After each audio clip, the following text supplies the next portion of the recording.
Smolník ovládli začiatkom novembra bežci. Na štart horského behu Smolník sa postavilo vyše 800 športovcov. Podujatie, ktoré začínalo pred 11 rokmi ako malá akcia pre pár nadšencov, sa dnes radí medzi najväčšie trailové preteky na Slovensku.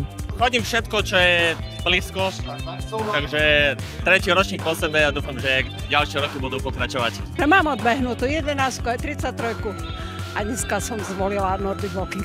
Pekné počasie, výborná trasa. Prvý raz som tu, takže, ale prídeme na ďalší rok určite. Výborne. Podaril sa mi osobák, takže som spokojná. No, behal som mi dobre až na to, že tým, že je ten chlad a nosím okuliare, tak som každú chvíľu musel proste čistiť od rosy.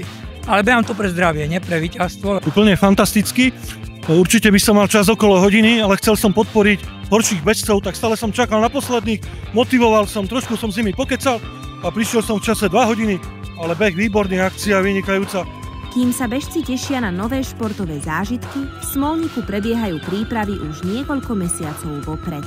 Od toho, že robíme štartovku, v podstate registrácia je spustená niekde od mája, robí sa promo, rieši sa to, že ako to tu celé urobíme, aby to bolo stále krásne, lokálne, ale zároveň, aby to malo tú vysokú úroveň toho, že chceme exaktné časy, exaktné merania, ale vôbec aj výbornú party na Smolníku. S prípravou pretekov pomáhali aj dobrovoľníčky IT Girls, ktoré sú oficiálnym partnerom horského behu Smolník. Na starosti mali viacero úloh. Od registračky, značenie trati, občerstvovačky, usmerňovanie ľudí, odozdávanie medailí, hociaké otázky zodpovieme. A tie výhľady sú úžasné. Keď si to niekto zabehne a vyjde až hore na vrchol, tak je to krásne. Je tu podľa mňa najlepší vzduch na východe, tým je asi najvýnimočnejší. Je tu super atmosféra, stretáva sa tu veľká partia ľudí z viacero komunít bežeckých.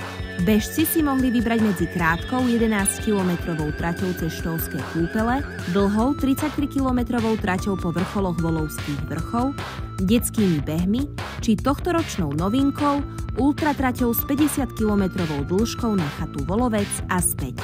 V podstate od začiatku sme chceli ultratrať, čiže je to taký asi 11-ročný alebo 10-ročný sen, aby sme to urobili. No a tento rok sme si povedali, že nech majú bežci niečo nové a nech je zmena.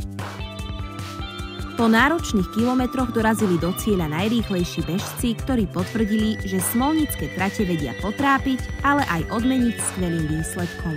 Som rád, že sa mi podarilo v podstate cieľ do 2,5 hodiny, keďže doteraz stále som mal niečo nad a som spokojný. Táto trasa je celkom dosť náročná, keďže sa to beží hore-dole, ale keď si človek vie rozložiť sily, tak je to behateľné všetko. Ja som to chcel pod 2,45.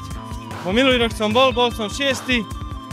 Chcel som zlepšiť čas o 10 sekúnd, či o 10 minút. Som bol pripravený na to, že čo ma čaká. Že behalo sa dobre. Smolník opäť ukázal, že horský beh k nemu jednoducho patrí. Skvelá atmosféra, silné výkony a už teraz sa organizátori aj bežci tešia na ďalší ročník. Ema Borková, Ahoj TV.